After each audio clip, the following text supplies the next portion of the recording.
The guy who invented mRNA vaccine technology is not fit to join in the debate. The inventor. About vaccines or COVID. The inventor. Is that how science works? Is it just like one person comes up with one idea in their head and then they're like, I did a science, and then all of a sudden it's like, oh, well, this person has single-handedly done this. There's absolutely no one else who's going to contribute towards this. Just one individual. And then that same individual should also take credit for it for the rest of the time. Should just be like, I am the actual creator and inventor. It was I who conceived this incredible technology.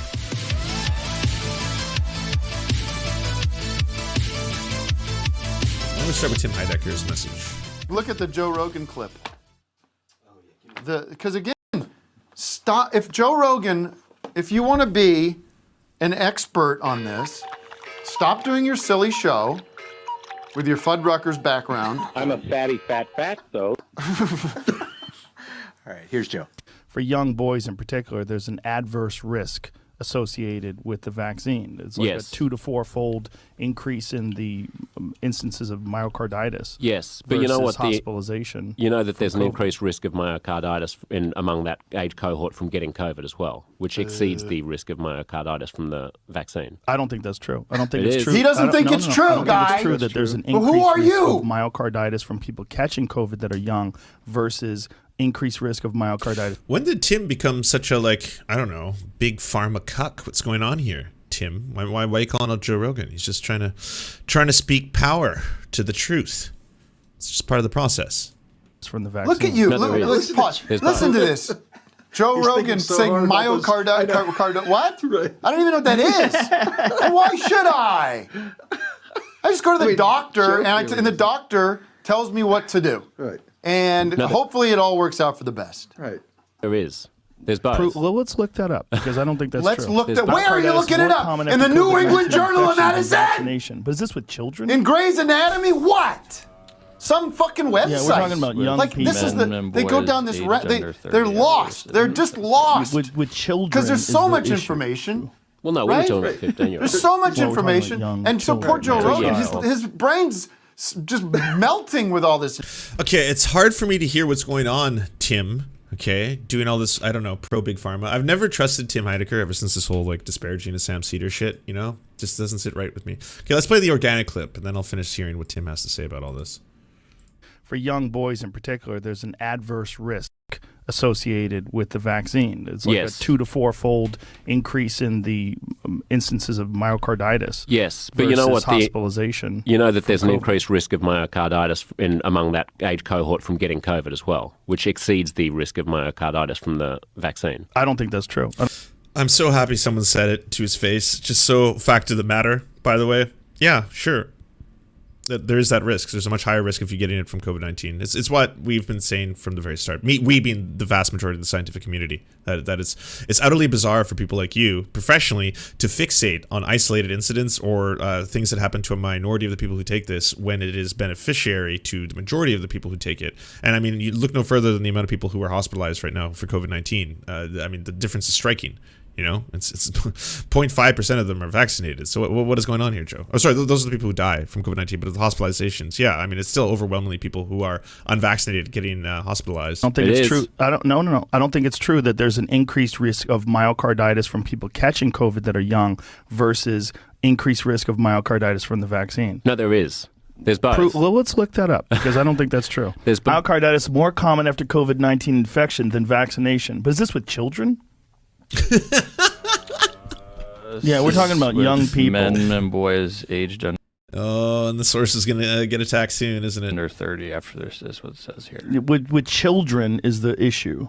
Well, no, we were talking about 15-year-olds. Well, we're talking about young children. Male child. 12 to 17. 12 to 17, more likely to develop myocarditis within 3 months of catching COVID at a rate of 450 cases per million infection. This compares to 67 cases of myocarditis per million at the same time following their second dose of Pfizer. Yeah, so you're about 8 times likelier to get myocarditis from getting COVID than from getting the vaccine. That's interesting. Now, that is not what I've read before, but also it's like, even when we're reading these things, it's like, what are we getting this from? Was this from the VAERS report? Even from the VAERS reports, when they report this stuff, it's like the amount of people that report, like it's the underreporting. There it is. But even when we're getting this, like, what are we really getting here? You know, like, what am I even looking at? I don't know. Is this the menu at a Denny's, or is this something that is reputable? I mean, it's really hard to tell. You know, I'd like to see a secondary source if I could. You know, it's like, oh yeah, pull that up. Well, now I understand this blood feud between Tim and Joe. Information. Yeah, that was 4K. That was 100% in 4K. No, never mind 4K. That was 8K, motherfuckers. All right, that was in 8K. That was in 8K, and then there was like that little piece of denial, that crush. People have been screaming at them, by the way. Why are you promoting all these people? You know, we're gonna talk about one of the scientists. Both him and Jimmy have been promoting so much. The creator of mRNA. Yes, the very creator of mRNA. How possibly could anyone debunk him? All right, he created this. He invented it, and yet he thinks that it's dangerous to take the vaccine. You sheeple, wake up. The actual inventor of the shit that you're putting in your bodies. What does that have to say? Can't dissect it. He doesn't know what he's talking about. Joe, if you want to be an expert on this subject, stop doing your daily dumb show where you talk to fucking whoever, some dick comedian who's you know, talking about whatever. Yeah. Give me something there. Yeah, I was like, where are the sound effects? Ted Nugent. Oh, come on. Both of you are failing at your job. Do I have to fill in for you both? About hunting and goggles and everything, and eating meat. Stop your show. Go enroll at Austin University's medical fucking university, right? And become a doctor. Learn. Come out, like, spend. Message from Blind Gerberg. From Jesse, or JLP, I guess. When are you coming on my show? You have but to go to youtube.com/the-Serfs-TV, and you will see my interview with JLP. And I say this with full confidence. It is the greatest conversation anyone has had with Jesse Lee Peterson on the internet. I do not have the confidence to say that about really most of the rest of my work, but I will say that no one else has even come close. Not Destiny, not Hassan, not Vosh, not Dylan Burns. No one has come even remotely close. You have but to go check it out, all right? I promise you, it is amazing. Spend 8 years Calm down. learning about the body and how everything works in biology and chemistry. People are applauding me. I have to run for governor. They keep 12 to 17, more like the bill. Learn. Stop looking at your put your websites away. 450 Close your tabs, cases Joe. Per million Close your tabs. 67 cases. He's of looking at myocarditis numbers per and fucking. But where's that from? Second dose of Pfizer. Pfizer. Yeah, so you're about 8 times likelier to get my. I mean, with me making fun of Tim, making fun of Joe, and then him doing it ironically, we're so irony pilled. This, like, I don't even know where this starts and ends anymore. I mean, yeah, what? Poor guy sitting there going like, well, I want to sell me books, but I can't be. This is debasing. This is debasing. He's talking to this idiot. I've read before, this guy's been hit in the head too many times. I think this guy's got brain damage. What are we getting this from? Was this from the VAERS report? But even just Joe, pause. Joe, you made a lot of money on the Spotify deal, baby. Okay? 100 You mil. made a tremendous amount. 100 million. Take a sabbatical. You know what a sabbatical is? Take a little time off. Go enroll in Austin University's School of Science and Medicine. Get your degree. Yes, texture. I said I spoke to JLP. Not only did I speak to JLP, I said it is the best interview on the internet that anyone has had, the best debate anybody has had with Jesse Lee Peterson on the internet, bar none. Yes, I stand by that. Go to youtube.com/the-Serfs-TV. It's right there. It's very easy to find. Come on and tell me what the fuck is up with these conditions and research and everything. Until you do, go fuck yourself, shut the fuck up, go fucking stick your bald head up your own ass. not allowed to talk. Jesus Christ.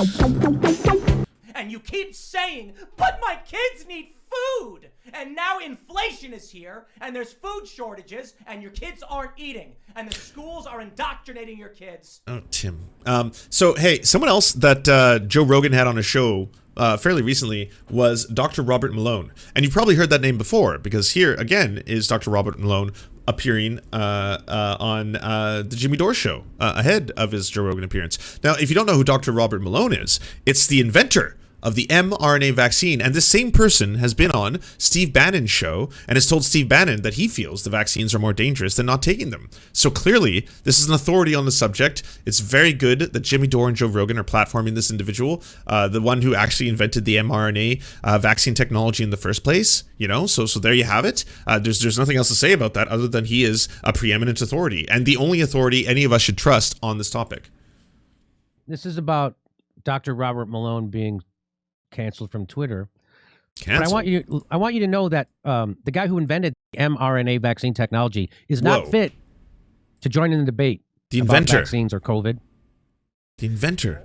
Is that how science works? Is it just like one person comes up with one idea in their head and then they're like, I did a science, and then all of a sudden it's like, oh, well, this person has single-handedly done this. There's absolutely no one else who's going to contribute towards this. Just one individual. And then that same individual should also take credit for it for the rest of the time. Should just be like, I am the actual creator and inventor. It was I who conceived this incredible technology. These guys are. This is the head of the NIH. Now, this guy's, I'm going to say, very good chance he's a criminal, if not 100%. Okay, well, let's just fast forward a little bit. Oh, sorry. I misspoke. I want to correct myself on the record. Jimmy Dore doesn't seem to have Robert Malone on the show. He's again bringing that ex-writer for the Amy Schumer show, the one who kind of got in a lot of hot water for all the rape jokes. That's going to be his expert when it comes to this topic. He won't let me fix it either. This individual is on his show a lot now. What is going on? This is the most I've seen Kurt Metzger since that whole thing blew up. It's super weird. Shamrock Star. Thank you. I appreciate it. And they won't let you fix it. No. It's like fake birthdays and stuff in there. I don't know why. So the ban came just hours after the AP, the Associated Press, posted out. Listen, watch this fact check, Kurt. I don't know if you saw this story yet, but the ban came just hours after the AP posted a controversial fact check report claiming that Dr. Robert Malone misled people by claiming the vaccines are failing against the Omicron variant. Recent figures from Denmark and Germany refute the AP's fact checkers' claim. This is from the Rio Times. That's what they say. So they say, so we've been fact checked on this show by, I think it was PolitiFact, and then you find out who funds them, and they're getting money from people who have an interest in all this COVID-related stuff. By the way, can we stop the whole, like, where does the dirty money come from? Can we just honestly start doing, that's a shit take, you said a shit take, and I'm going to call it your shit take? Because I find, and this happens on all sides, by the way, people love going towards Jimmy Dore's house. It's like, oh yeah, he's only saying what he's saying because he's got like a $3 million mansion. Oh, Hassan only does what Hassan does because, of course, he's also got like a $3 million mansion. Everyone does all what they're doing for a mansion. Like, you can also be like, what you're saying is factually incorrect, and this is fucking terrible, and you're an idiot. Like, that's something you could also say. It doesn't have to be like, oh yes, and it's all for the dark money and the funding. Researched mRNA vaccine technology. He's researched it. And don't worry, everybody. I'm going to get to Robert Malone. I'm going to teach you all about Robert Malone. He's an incredibly fascinating figure, and there's a pretty good article on him that explains a little bit about why everyone has been so wooed by him. Wooed is the best word I can. He's the inventor of it. This is their fact check. The inventor. They can't even get their fact. In their fact check, they're wrong on the facts. Of course they are. Of course they are. Right. So they can't even get their facts right. Who has researched, I don't know how many patents. He's got like 9 patents on vaccine technology, stating that the shots don't. So Robert Malone stated that the shots don't protect people from Omicron. Now, by the way, I just want everyone to know it should ring some alarm bells if people want to use a singular title as an appeal to authority on a very repeated basis to post or inflate or talk about a very controversial, let's just say, scientific take. And to repeatedly tell you, like, that's when your skeptic kind of alarm bell should be going off. If someone is like, I am the inventor of the mRNA technology. And that was why at first it was weird to me, but at the same time I was like, well, shit, I mean, that does sound like a pretty huge authority on the subject. He must know more than the average person. He invented the fucking technology. Like, that's the first thing that pops in your head. That's the rational way to think about that, right? Which is why people utilize it so much. Jimmy Dore has already said it 3 times, and I've just randomly been jumping in the middle of this video. The comments were made during a December 17 interview with Laura Ingraham, a Fox News host, on her show, The Ingraham Angle. So I don't know if it protects you from Omicron or not. The early data, well, this is what Andy Slavitt said about Delta. The early data. I love that. The early data. Wait, now we're going to go right to a tweet. Who was Andy Slavitt? He was Joe Biden's director of COVID response. Yes. COVID response protecting you from Omicron. So AP's assessment. I mean, do I have to pull it up? I think everyone here understands at this point. The most conclusive peer-reviewed studies have shown that it protects you between 70 to 75% from severe symptoms or hospitalization. That's what people have been saying. People often conflate the fact that they think that even getting sick or infections is somehow indicative that the vaccine has completely failed. And this is 100% now a disease of the unvaccinated. Like, the unvaccinated are the people who are dying from COVID-19, including people who are dying from Omicron. And things are getting worse because, again, and I'm going to get to the most fucked up part of this whole story, hospitals are just getting so stress tested in the United States. 25% of them also have short staff. Why do they have short staff? Because there is mass infections amongst people, as well as people not wanting to come in, as well as people just being fucking exhausted from 2 years of this process. Well, people like Jimmy Dore, Joe Rogan, all of these people want to promote the idea that, well, hey, I've got a scientist on here who apparently invented mRNA technology and is telling us taking the vaccine is worse than not taking it. This is their assessment on their fact check. Missing context, it says. While it's true that people who are vaccinated can still get infected with Omicron, they say he should have provided more context. So not that what he said wasn't true. They're not checking his fact. They're saying we would have liked him to give more information. Not that his fact was incorrect or that's not what this says. That's not what that says. That says that his statement was missing context. And you can say that. Jimmy Dore selectively using quotes and quotations in order to push the narrative that he's trying to push. And now switching back to a comedian that, again, was fired off Amy Schumer's show. Is that Robert Malone is also saying... Actually, sorry, I should correct that. Was he fired? Let's wait. That the vaccine doesn't protect you from serious disease or hospitalization. That's what they're saying. It's like, oh, he should have said that it does do that. He should have went that extra step and said, while it does... they're saying he didn't say that enough. That's what they're saying. But guess what? Yeah. But guess what, Kurt? What? Omicron boosts COVID-19 surges in Denmark and the UK. So here is 2 European countries. So, okay, I would like to correct that. He wasn't fired. He was let go, but Amy Schumer disavowed his views and his repeated comments on rape. But yeah. Denmark and the United Kingdom reported new daily highs for COVID-19 cases, partly fueled by the more transmissible Omicron variant. Denmark, one of the countries reporting brisk Omicron spread, reported 9,999 new COVID-19 cases in the past day, according to Reuters. Government officials are scheduled to meet with Parliament tomorrow to discuss.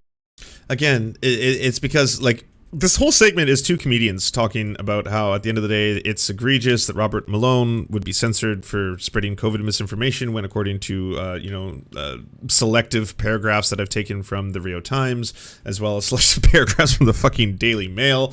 Dear God. And then, trying to refute what is said by the AP, as in, like, these are the ones who are lying to you. This is actually the true story. Again, I keep hearing this name, Robert Malone. So I figured we'd go down a little learning session. We'd learn a little bit about Robert Malone, so we can get a feel for the man behind the controversy. Oh, hey, what up, Loomy crew? That was probably a better way of saying that. Hi, Loomites. It's very good to see every single one of you. Hello, welcome in, Raiders. Hey, everybody. Can everyone who's watching me right now please go to twitch.tv/Loomiroo and go check out their channel. They're incredibly based, non-binary, feminist streamer, intersectional extraordinaire. And yes, we would love snugs. We are definitely due for some snugs. Loomy, I'm very happy to have the snug.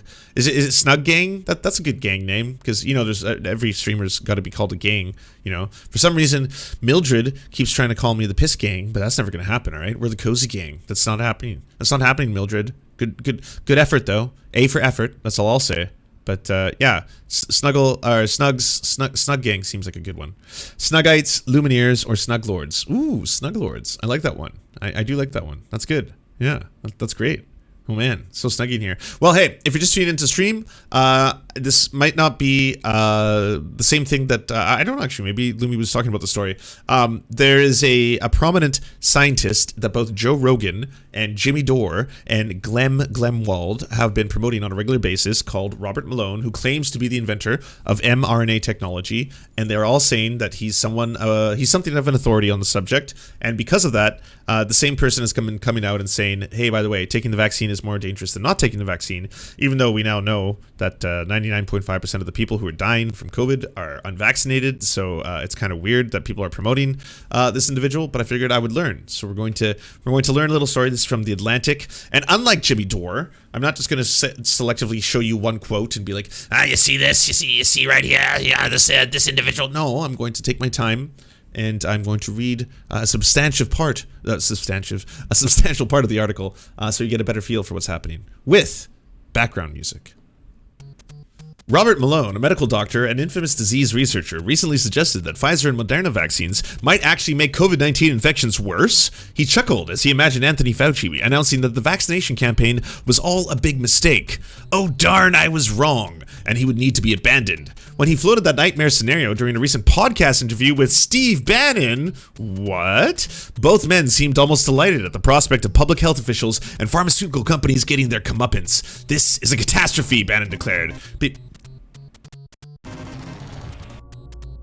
I'm just going to turn this off because for some reason there's ghosts in the machine right now and they seem to want to push all the buttons. So as long as that's not happening, there's no more ghosts on this. Anyway, sorry, I'll go right back to it.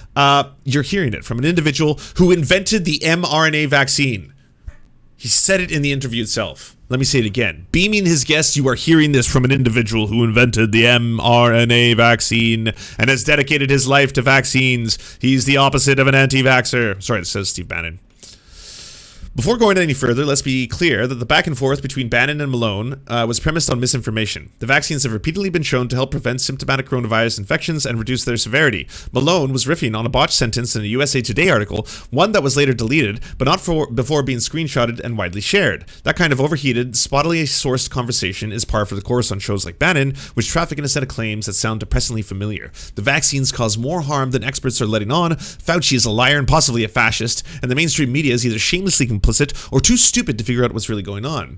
In that alternate media universe, Robert Malone's star is ascendant. He started popping up on podcasts and cable news shows a few months ago, presented as a scientific expert, arguing that the approval process for the vaccines has been unwisely rushed. He told Tucker Carlson, a lot of familiar names popping up, Tucker Carlson that the public doesn't have enough information to decide whether to get vaccinated. He told Glenn Beck, ooh, wow, this is just like a trilogy of errors, that offering incentives for taking vaccines is unethical. He told Del Bigtree, an anti-vaccine activist who opposes common childhood inoculations, that there hasn't been sufficient research on how the vaccines might affect women's reproductive systems. On show after show, Malone, who has quickly amassed more than 200,000 Twitter followers, casts doubt on the safety of vaccines while decrying what he sees as an attempt to censor dissent. Whenever he appears, Malone is billed as the inventor of mRNA vaccines. It's in his Twitter bio.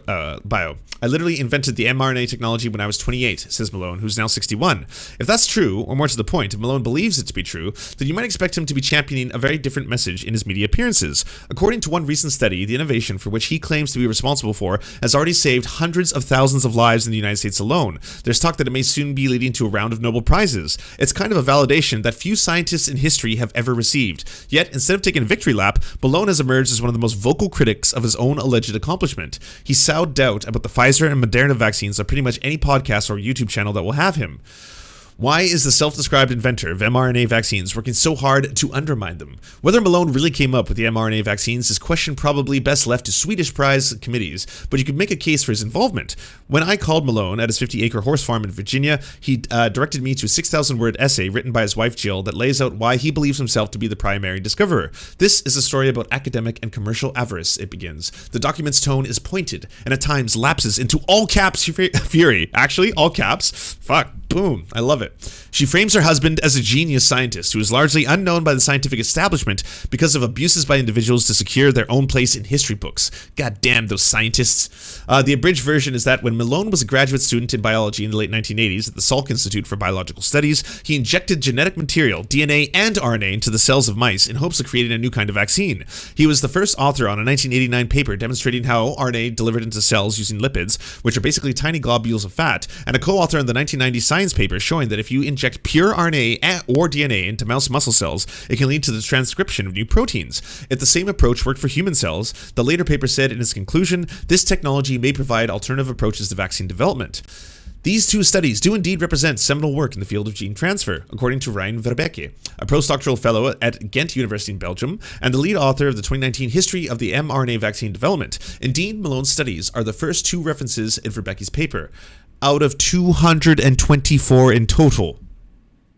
This is where it gets important. Verbecki told me that he believes that Malone and his co-authors sparked for the first time the hope that mRNA could have a potential as a new drug class. Though he also notes that the achievement of mRNA vaccines today is the accomplishment of a collaborative effort. That's right. Tis more than one scientist who has done this. Malone says he deserves credit for more than just sparking hope. He dropped out of graduate school in 1998, just short of his PhD, and went to work at a pharmaceutical company called Vical. What do you know? That's an interesting twist.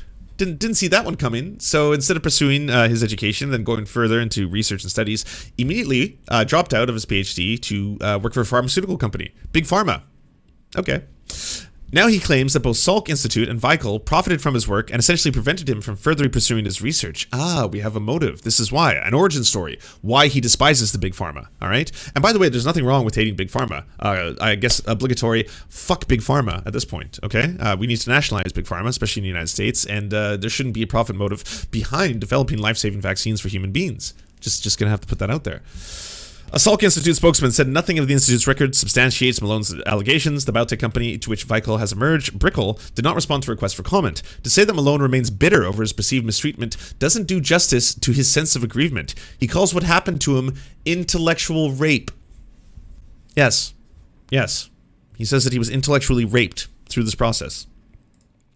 One target of Malone's ire, the biochemist Katalin Karikó, who's been featured on multiple news stories as an mRNA vaccine pioneer. CNN called her work the basis of the COVID-19 vaccine, while a New York Times headline said she had helped shield the world from the coronavirus. By the way, if you haven't caught on already, this is fucking scientist drama. I'm giving you hardcore drama right now, but this is between people who consider themselves to be the pioneers of the mRNA vaccine. This is just scientists versus scientists, baby, and it's fucking riveting. Called her work the basis of the COVID-19 vaccine, while a New York Times headline said she had helped shield the world from the coronavirus. None of those stories mention Malone. I've been written out of history, he has said. It's all about Katie. Karikó shared an email that Malone sent in June, accusing her of feeding reporters bogus information and inflating her own accomplishment. This is not going to end well, Malone's message said. Karikó replied that she hadn't told anyone that she was the inventor of the mRNA vaccine and that many scientists contributed to their success. I've never claimed more than discovering a way to make RNA less inflammatory, she wrote to him. She told me that Malone referred to himself in the emails as her mentor and coach, though she says they've never met in person. They've only met in person once in 1997 when he was invited to give a talk. But I was your mentor and coach. You learned everything from me. I gave you everything, and this is how you betray me?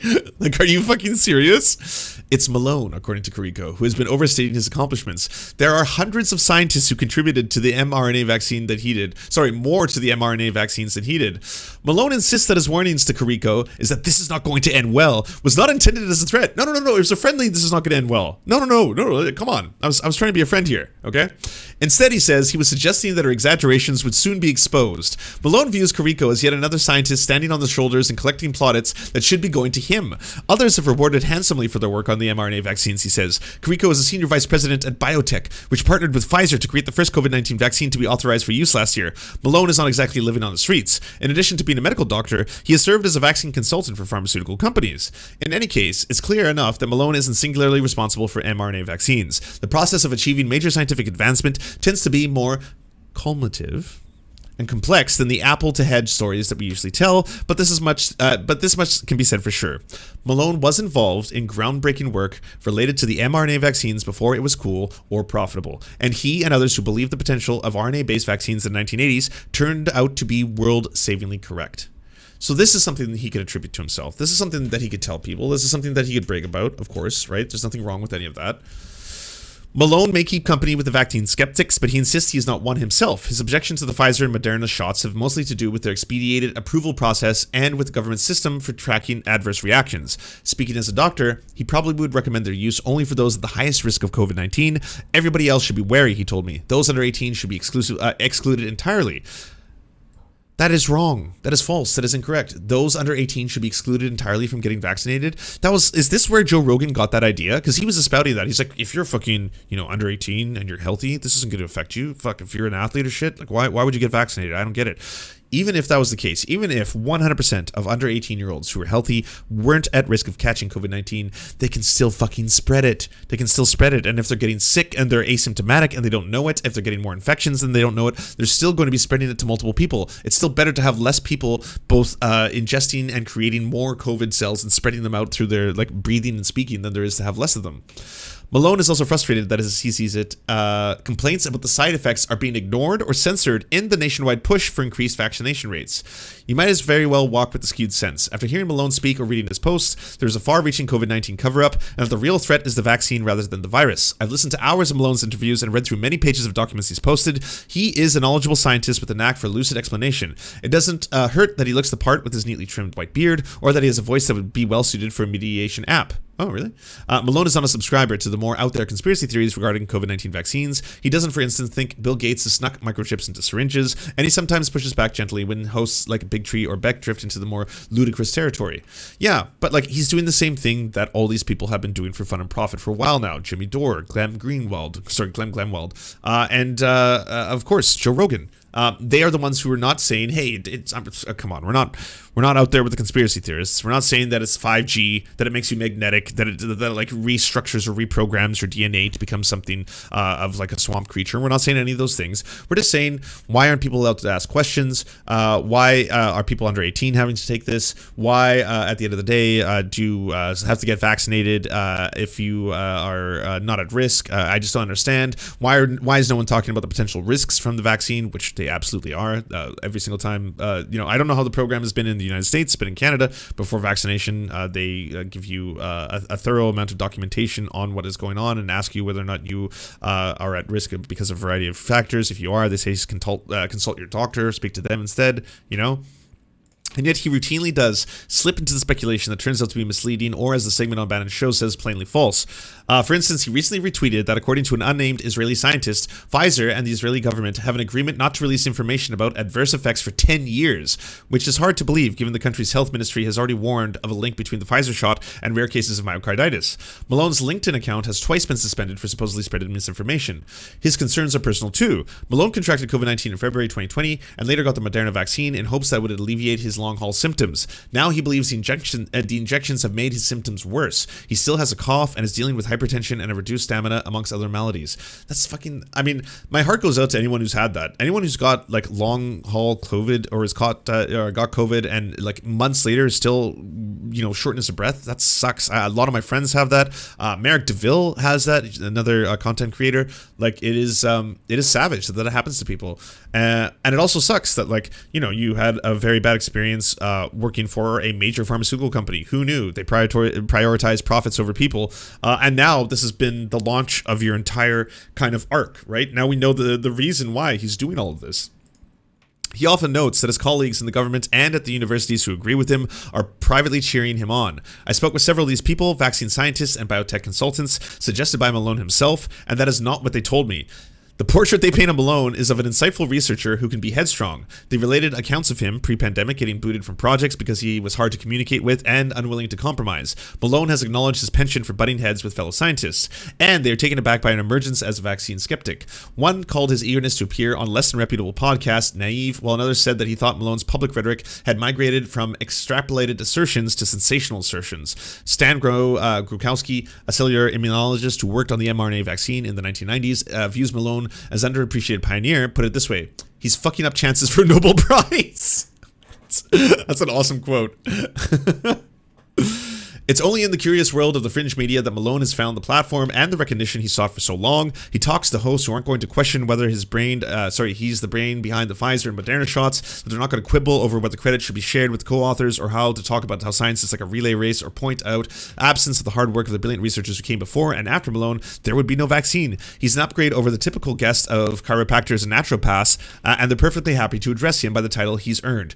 He believes he's earned. Inventor of the mRNA vaccine. It's true, because so many of the doctors who come on these shows happen to be not necessarily in the field of virology, and they will talk about how, we believe, Joe Rogan, Glenn Greenwald, and Jimmy Dore, Tucker Carlson, Glenn Beck, all of these people have frequently been talking about ivermectin, right? And you heard ivermectin come up because a lot of them follow the FLCCC, which is an organization started by a bunch of doctors. The one who founded it I brought up before because he is one of the key proponents of that ivermectin is a life-saving drug to be taken. He's not a quack. Like, he has a lot of certification. So if you have him on your show, it's not like you just platform some random doctor who got a certification from like an online course or something like that and calls himself doctor even though he's legally not. No, but that alone is not reason enough to listen to an individual. First off, don't get your scientific information please from podcasters, please from YouTubers, please from anything like that. Go out there, listen to the vast majority of the scientific consensus instead of just one doctor, one scientist. Oh, it's really creepy, this one person said this, it's really creepy, this other one person said this. Look for what the vast majority of the scientific community are agreeing on, and then you can even see it for yourself. Does that bear out in the data? And it does, right? Like, it means something to me that if a bunch of people are going to say something, hey, by the way, if you take this life-saving vaccine, you do run the very low risk of having a handful of these side effects, but in the long term, they are much safer than catching COVID on itself and trying to build some kind of immunity that way or anything else. On top of which, once we start seeing the death rates coming out between the vaccinated and the unvaccinated, 99.5% of the people who are dying now are unvaccinated. So that alone should just be like, chilling. End of discussion. Like, they predicted this. It came true. The results are there. It speaks for itself. I mean, I've taken two vaccines and a booster, and I have not had some horrifyingly adverse side effects compared to people, and this is anecdote Andy, compared to people and my friends who have had COVID and have had a fuck ton of side effects. One of them can't taste anymore. One of them can't smell anymore. Another one of them has trouble breathing and used to be a pretty hardcore athlete. So I don't know. It kind of speaks for itself, you know? The irony is, to the audiences who tune into those shows, the vaccines are seen as a scourge rather than a godsend. No matter how nuanced Malone might try to be or how many qualifiers he appends to his opinion, he is edging on the vaccine hesitancy at a time when hospitals in the least vaccinated parts of the country are struggling to cope with an influx of new COVID-19 patients. And this is where I'm going to turn this whole story into something that I think needs to be talked about. I don't know if any of you have friends who are nurses or doctors. If you do, I have a handful of friends who are nurses, and I've been speaking to them, specifically to one. I'm not going to name her name, but she's been telling me about what it is like on the front lines of COVID in Vancouver. And I have an article to show all with you. This is now, they've been on multiple waves going through this. They have been on the front lines. In British Columbia, they were very, very fortunate to not have to deal with some of the things that were happening to hospitals in other parts of the world, like Italy, for example, that was so overrun that they had to do that horrifying thing where they choose who lives and dies based on how many ICUs and how many hospital beds are available at any given time, because at a certain point, there's just too many people coming in. There's too many people coming in for a disease, and it's unfortunate, and they happen to be people who are old, who have comorbidities, who happen to be, overweight, things like this, but they are still coming in, and now it is people who are coming in who are vastly unvaccinated. That is putting a strain on medical systems. It's putting a strain on the U.S. medical system. It's putting a strain on the Canadian medical system because it is, again, so incredibly infectious. All right, hold on one sec. Just open this up. In Vancouver area hospitals, overflowing ERs, staff catching COVID from patients, skeleton staffing, and concerns over the guidance of N95s only to be used for certain situations. All brought to you by Moira Whiten from the T and the brave HEWs for speaking out. So this is obviously a microcosm. It's worse in other parts of the world than it is here, but just to explain, record pandemic case numbers, hospitalizations are already sending Vancouver hospitals into a crisis mode, staff out sick, too many COVID-related patients are now in isolation, overcrowded emergency departments, contact tracing for cases and exposures between staff and patients between Vancouver General Hospital stopped, according to a recent email. Individuals are therefore not being informed if they've had contact. Each of these people might have dozens of contacts in the prior days. Doctors and residents have been told not to encourage the wearing of N95 respirators at the hospital despite limited isolation and testing measures in place. Lionsgate Hospital, North Vancouver, patients who have COVID-19 or later testing positive are flooding the emergency room with nowhere to isolate while they are waiting to be admitted, spreading it to other people who might not be in there for COVID, according to one nurse. On Thursday, a record 534 people were in the hospital with COVID-19, surpassing the previous week of 515. That number could increase to 4,000 by the end of January. 2 healthcare workers told the T that staffing and infections controls are already breaking due to more patients and isolating employees, and hospitals prepare for a deluge of patients in the coming weeks. It goes on and on. This is a story that you will probably see and hear in a multitude of places. Doesn't matter. You'll hear it in the hospitals in Ohio right now, apparently, are just in crisis mode all over the country, in both Canada, in the United States, in the UK, like all around the world. This is happening, and it's happening in large part due to the fact that there are large parts of the population that are still unvaccinated, and they are going to the hospital due to severe complications from COVID-19. And it's really tragic because people like Joe Rogan, people like Glenn Greenwald, people like Jimmy Dore, people like Tucker Carlson, all of these individuals who have massive platforms and get paid handsomely to talk about this shit are spreading misinformation, are platforming people who spread misinformation, like Dr. Robert Malone, and people are buying it up. Millions of people are listening to this and saying, and in their minds they're thinking, wow, yeah, this is something that is not in my interest to do. I shouldn't be taking a vaccine because it's not really fully tested.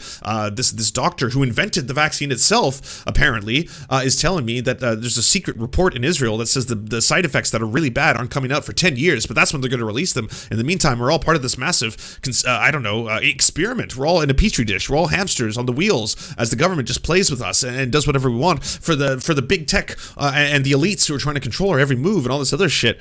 Like, meanwhile, fucking nurses and doctors are being pushed to the brink. Like, we are in this emergency crisis right now where, like, it's not a game for them. They don't get to sit back and listen and think, oh, I wonder who's right, Joe Rogan, Tucker Carlson, or this other guy on the liberal media. Oh, and who's the sheeple? They are fucking living in a war zone. They are surrounded by death, and not to mention the endless fear that comes from constantly being exposed to this disease that has untold consequences on a number of people. Like, some people can have strokes, some people can have permanent problems breathing, some people have erectile dysfunction. It doesn't matter what it is causing. Like, it is a very frightening disease for that. And now, as predicted, they're entering an era where they are being strained and pushed to the brink. So I implore you, please, if you have friends or relatives who listen to this bullshit without doing due diligence in looking up to whether or not the inventor of the mRNA vaccine could be talking out of his ass for reasons that are very easily explainable, then please try to tell them, just don't listen to the people on the internet. That includes myself, okay? Don't listen to the people on the internet. Just go and listen to the broad scientific community and what their consensus is on this, because it is pretty striking. The results themselves are pretty striking. The lives that are being saved by this, it's incredible. And on top of all that, you can even do it with the angle of fuck big pharma. Because if that's the big thing, if it's like, well, that's because you're a Pfizer shill or you're basically a Moderna simp or something like that. No, fuck big pharma. I can proudly say that. I want big pharma to be nationalized. I don't think there should be profit motive in saving human beings' lives through the research and development that goes into vaccines. Other countries like Cuba have successfully had vaccination programs that don't rely on massive pharmaceutical companies and then get to distribute it to other countries and help other countries out because of that. Like, there should be some things that we just say, hey, maybe we shouldn't endlessly profit on this one thing. Like, I don't know, putting human beings in cages. Maybe private prisons is a fucked up concept. Maybe making billions of dollars off vaccinations is also a fucked up concept. I don't know. But anyways, once that's all being said and done, don't let them believe the Joe Rogans of the world and the Jimmy Dores, because it's resulting in, honestly, a lot of death at the end of the day. They are people, like, to listen to Dennis Prager sit there and be like, if you are not endorsing ivermectin, you are effectively endorsing death. You are dealing in death if you are not going to recommend ivermectin to as many people as possible. And it's just like, well, no, Dennis. What are you talking about? Like, it's been thoroughly debunked at this point. The meta study on ivermectin at this point has been corrected because of all the peer-reviewed unpublished studies that people were using that have now been redacted because it turned out their methods were faulty. That there is no advantage to a placebo for taking ivermectin to prevent or treat COVID. We can get past that now. But again, the vaccine does save lives. I spoke to a doubtful relative, but they're in the scientific community. Oh, they believe that everyone in the scientific community has an agenda.